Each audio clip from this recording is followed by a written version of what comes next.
में लाते हैं और फिर वो आयंस जो होते हैं यहाँ पर क्या कर देते हैं, अपना एक्शन पोटेंशियल कास्ट कर देते हैं। लेकिन ये बात मोस्ट डेंड्राइट्स के लिए है, कुछ ऐसे है जो कि एक्शन पोटेंशियल प्रोड्यूस करने की एबिलिटी रखते हैं। अब एक और बात, ये जो डेंड्राइट होते हैं ना, इनका जो मेम्ब्रेन होते हैं वो एक तीन होता है, एक लीक होता है पोटेशियम और क्लोराइड के लिए, मतलब क्लोराइड अंदर आ सकती है और पोटेशियम जो होते हैं वो बाहर जा सकते हैं। ये एक पार्शियल परमिएबल होते हैं इन दोनों आयंस के लिए। और इसके अलावा इसका लेंथ जो होता है वो बहुत ज्यादा होता है, तो लेंथ की वजह से इनका जो रेजिस्टेंस है वो बहुत हाई होता है। तो लेट्स से यहाँ पर साइनेप्सिस में इनको क्या दिया जाता है, इनको दिया जाता है +30 मिलीवोल्ट वाला एक्साइटेटरी एक्शन पोटेंशियल। तो यहाँ पर ये जब इस सोमो में पहुंचती है तो एक तो इसकी रेजिस्टेंस की वजह से पोटेंशियल लॉस हो जाए, दूसरी इसके अंदर पोटेशियम जो होते हैं वो बाहर चले जाते हैं और क्लोराइड अंदर आ जाते हैं, तो उसकी वजह से अभी जो एक्साइटेटरी पोटेंशियल है वो डिक्रीज हो जाते हैं। तो यह सोमो पहुंचते पहुंचते लेट्स से हमारे पास कितना बचता है, +20 मिलीवोल्ट बच जाता है। इसी है तो अब इनको +30 से डिक्रीज आया +20 मिलीवोल्ट तक। ये जो +10 का डिक्रीज आया ना, फिर इसको बोलती है डिस्क्रिमिनेंटल कंडक्शन। सही हो गया। डिस्क्रिमिनेंटल कंडक्शन का ये जो है ना एक छोटा सा पैराग्राफ बयान किया है। और इसी तरह अगर इनहिबिटरी पोस्टसिनेप्टिक पोटेंशियल आया हो तो उसका भी लॉस होगा। अब बात यह है ना कि अगर इसका तो लेंथ ज्यादा है तो रेजिस्टेंस भी ज्यादा होगी, पोटेंशियल ज्यादा लॉस्ट होगी। अगर एक न्यूरॉन नजदीक है तो उसका जो एक्साइटेटरी एक्शन पोटेंशियल या इनहिबिटरी एक्शन पोटेंशियल का सिग्नल सोमा को लाएगा, वो बहुत उसमें जो डिस्क्रिमिनेंटल कंडक्शन होगी वो कम होगी, जो लॉन्ग होगा उसमें ज्यादा होगी। तो इसलिए जो सोमा को नजदीक हो तो वो अच्छी तरह एक्साइटेशन और इनहिबिशन काज करेगा as compare to the long dendrites. अब एक और एग्जांपल, ये डेंड्राइट से इसकी इस टिप पर क्या है, यहाँ पर लेट से एक्साइटेटरी पोटेंशियल है, लेकिन इस जगह पर इसके साथ एक और साइनेप्स होते हैं और ये क्या कर देते हैं, ये इनहिबिशन कर देते हैं इस डेंड्राइट्स के साथ। अब जब ये इस सोमो को पहुंचेंगे तो इनका सम होगा, नेट हम देखेंगे। तो ये जो होते हैं ये नजदीक होता है, ये इनहिबिशन वाला, ये क्या करेंगे, इनहिबिटरी पोस्ट साइनेप्टिक पोटेंशियल लेंगे और ये एक्साइटेटरी पोस्ट साइनेप्टिक पोटेंशियल रखेगी।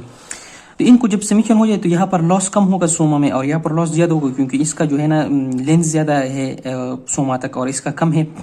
तो यहाँ पर फिर क्या होगा, इस जगह पर हमें इनहिबिटरी पोटेंशियल मिलेगी। सही है। अब नेट अगर लेट से ये वाला एक्साइटेटरी हो जाए और ये इनहिबिटरी हो जाए तो फिर नेट हमें क्या मिलेगी, यहाँ पर एक्साइटेटरी पोस्ट साइनेप्टिक पोटेंशियल। अब आगे पैराग्राफ भी उसी तरह है कि क्योंकि अगर इस नेट जगह पर यहाँ पर जो ये सारे के सारे एक्साइटेशन ज्यादा लाए, इनहिबिशन कम लाए, तो यहाँ पर नेट एक्साइटेशन होगा, तो इसको हम बोलते हैं एक्साइटेटरी स्टेट। अगर इनहिबिशन ज्यादा हो और एक्साइटेशन कम हो तो यहाँ पर नेट इनहिबिशन होगा, इसको बोलते हैं इनहिबिटरी स्टेट।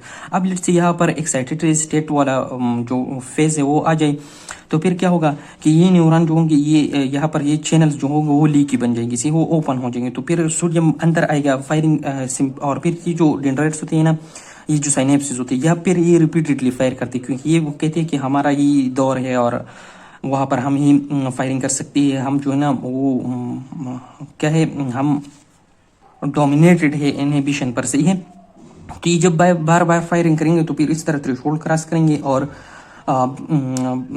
डिपोलराइजेशन काज करेंगे, इम्पल्स एक्शन पोटेंशियल प्रोड्यूस करेंगे। अब बात ये है ना कि ये जो बार बार फायरिंग हो रही है तो पर सेकंड जितना फायरिंग होंगे उसको हम बोलते हैं फ्रीक्वेंसी ऑफ डिस्चार्ज। अगर ये एक साइनेप्स पर ज्यादा डिस्चार्ज होते हैं तो उसको फिर हम कहते हैं कि उसका फ्रीक्वेंसी ऑफ डिस्चार्ज हाई है, और दूसरा कम करते हैं उसका फ्रीक्वेंसी ऑफ डिस्चार्ज जो है ना वो कम है। तो इसकी एक पैराग्राफ ये वाला डिस्कस किया है, इसमें इस तरह 3 न्यूरॉन है। सही है। Neuron number 1, neuron number 3, neuron number, यहाँ पर फ्रीक्वेंसी ऑफ डिस्चार्ज जो है वो उसको देखते हैं। तो इसलिए देखते हैं जितना जल्दी वो ऊपर की तरफ जाएगा तो उसका फ्रीक्वेंसी ऑफ डिस्चार्ज क्या होगा, ज्यादा होगा, और जितना इस तरह लो जाएगा उसका फ्रीक्वेंसी ऑफ डिस्चार्ज क्या होगा, कम होगा। और फिर इस रीजन पर इसका एक्साइटेटरी स्टेट डिस्कस किया हुआ है, लेकिन ये पैराग्राफ इतना इंपॉर्टेंट भी नहीं है। अब लास्ट वाला टॉपिक आ जाता है जिसको बोलते हैं some special characteristics of the synaptic transmission. तो इसको पढ़ते हैं। इसमें सबसे पहले यहाँ पर फटीग नाम के पर एक कैरेक्टरिस्टिक डिस्कस किया। तो फटीग इसलिए कहते हैं क्योंकि एक न्यूरॉन जो होता है वो एक्साइट हो जाता है, वो रिपीटेडली फायर कर देता है हाई रेट से, लेकिन बाद में वो इस तरह स्लोली अपना रेट कम करके फिर वो छोड़ देते हैं। ये क्यों, क्योंकि ये न्यूरॉन जो होते हैं ना ये थक जाता है। सही है। और इसको लिए रिलैक्सेशन के लिए टाइम चाहिए, तो इस वाली प्रॉपर्टी को क्या कहते हैं, फटीग कहते हैं। ये फटीग जो होता है ये एक प्रोटेक्टिव कैरेक्टर है किस चीज के लिए, एपिलेप्टिक सीजर्स के लिए, जो झटके होते हैं मिर्गी की उसके लिए, क्योंकि जब ये ज्यादा फायरिंग करते हैं तो हमें मिर्गी की ज्यादा झटके लगते हैं, लेकिन जब इसमें फटीग पोर्शन में आ जाए तो ये भी फायरिंग कम कर देती है और जो इलेक्ट्रिक के झटके होते हैं वो कम हो जाते हैं। अब इसकी दो रीजन है। एक रीजन क्या है कि जो रिसेप्टर्स होते हैं ना पोस्ट सिनेप्टिक मेम्ब्रेन में, उसको प्रोग्रेसिवली क्या करें इनएक्टिव कर दिया जाता है। और दूसरा क्या हो जाता है कि इसके अंदर जो आयंस की कंसंट्रेशन होती है वो एबनॉर्मल किया जाता है। इसका मतलब ये है कि अंदर की तरफ वो नेगेटिविटी ज्यादा काज कर देती है और बाहर की तरफ पॉजिटिविटी क्या हो जाती है, वो पर inhibitory type of potential arise हो जाते हैं और स्टॉप करिए। इसके बाद यहाँ पर ये कहते हैं कि यहाँ पर जो न्यूरोट्रांसमीटर होते हैं वो ऑलमोस्ट 10,000 एक्शन पोटेंशियल के लिए इनफ होते हैं, जो स्टोर्ड न्यूरोट्रांसमीटर होते हैं। तो उसकी एग्जॉशन के लिए भी ये फटीग का फिनोमेना क्या है, इंपॉर्टेंट है। फिर इसके नीचे आ जाते हैं एसिटोसिस एंड अल्कोलोसिस। तो इसके बारे में ये कहते हैं ना कि हमारा जो normal pH of the blood है वो कितना है, वो 7.4 पीएच है। अब इस 7.4 पीएच से अगर बढ़ेगा तो उसको हम अल्कोलोसिस कहेंगे, और उससे नीचे आएगा उसको हम क्या कहेंगे, एसिडोसिस कहेंगे। अब अगर इस 7.4 से इन्होंने एक्सपेरिमेंट में देखा कि जब इससे बढ़ गया ये तो क्या हो जाएगा कि इन्होंने जो एक्साइटेबिलिटी वो काज किया, और जब इससे लो आ गया, नीचे आ गया, तो एक्साइटेबिलिटी ऑफ न्यूरॉन जो है ना वो रिवर्स हो गया और इनहिबिटरी पोटेंशियल काज हो गया। तो इसके बारे में फिर ये कहते हैं ना कि अगर एक जगह पर हाइपर वेंटिलेशन हो, बहुत ज्यादा वेंटिलेशन हो, तो वो हमारे ब्लड से जो होते हैं डिफरेंट कार्बन डाइऑक्साइड बाहर ले जाएगा। जब कार्बन डाइऑक्साइड बाहर ले जाएगा तो कार्बन डाइऑक्साइड और वाटर जो थे वो कार्बोनिक एसिड बना देती है, जिससे ये जो पीएच क्या करती थी, कम कर देती। जब वो बाहर चले जाएगा तो हमारा जो पीएच था वो एलिवेट हो जाएगा, मतलब अल्किलोसिस हो जाएगा।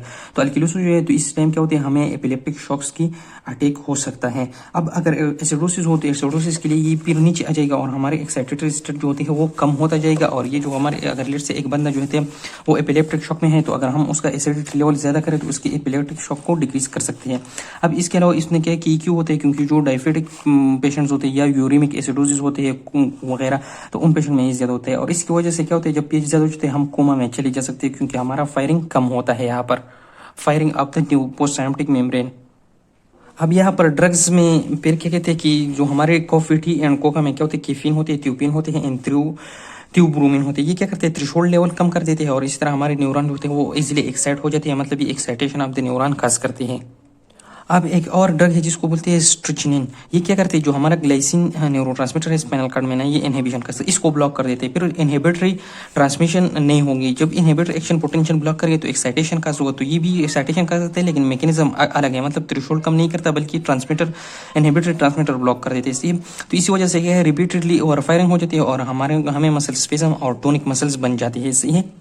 अब जो एनेस्थेटिक ड्रग्स होते हैं वो क्या करते हैं, थ्रेशोल्ड पोटेंशियल हाई कर देते हैं, तो न्यूरॉन की एक्साइटेबिलिटी क्या होती है वो कम हो जाती है। और दूसरा जो लिपिड सॉल्युबल एनेस्थेटिक ड्रग्स होती है वो क्या करते हैं, वो physical characteristics of the membrane जो होते हैं उसको चेंज कर दिया, मतलब उसको इम्परमेएबल बना देते हैं सोडियम के लिए और परमेएबल बना देते हैं क्लोराइड और पोटेशियम के लिए। तो इससे क्या हो जाता है, जो इनहिबिशन काज कर देते हैं और उसका जो एक्साइटेशन होता है वो कम कर देते हैं। इसके बाद एक और टॉपिक आ जाता है जिसको बोलते हैं साइनेप्टिक डिले। तो साइनेप्टिक डिले के बारे में बात की है, तो इसके बारे में ये कहते हैं ना कि हमारा जो न्यूरॉन्स होते हैं ये पहले क्या हो जाता है, पहले स्टेप में कि ये जो न्यूरोट्रांसमीटर होगा ये यहाँ पर क्या होगा, रिलीज होगा, यहाँ पर ये कुछ टाइम लेगा। फिर ये न्यूरोट्रांसमीटर इस पोस्ट साइनेप्टिक क्लिप में क्या करेगा, डिफ्यूज करेगा, फिर ये कुछ टाइम लेगा। फिर ये इस न्यूरोट्रांसमीटर का इस रिसेप्टर्स पर एक्शन होगा, वो भी कुछ टाइम लेगा। फिर ये रिसेप्टर जो है ना इस मेम्ब्रेन की परमेबिलिटी चेंज करेगी, वो भी टाइम लेगा। फिर यहाँ से जो सोडियम आयंस होंगे ना वो इनफ्लक्स करेंगे, तो वो उसका भी टाइम लगेगा। तो ये सारा का सारा टाइम अगर हम ऐड करते हैं तो ये लेते हैं 0.5 मिली सेकंड से ही, और इस टाइम को हम बोलते हैं साइनेप्टिक डिले। मतलब ये है कि जो एक्शन पोटेंशियल होता है ये प्री साइनेप्टिक मेम्ब्रेन से पोस्ट साइनेप्टिक मेम्ब्रेन तक कितने टाइम में ट्रांसफर होता है। अब ये चैप्टर नंबर 46 खत्म हो गया अल्हम्दुलिल्लाह। इंशाल्लाह नेक्स्ट लेक्चर में नेक्स्ट चैप्टर स्टार्ट करेंगे। अल्लाह हाफिज़।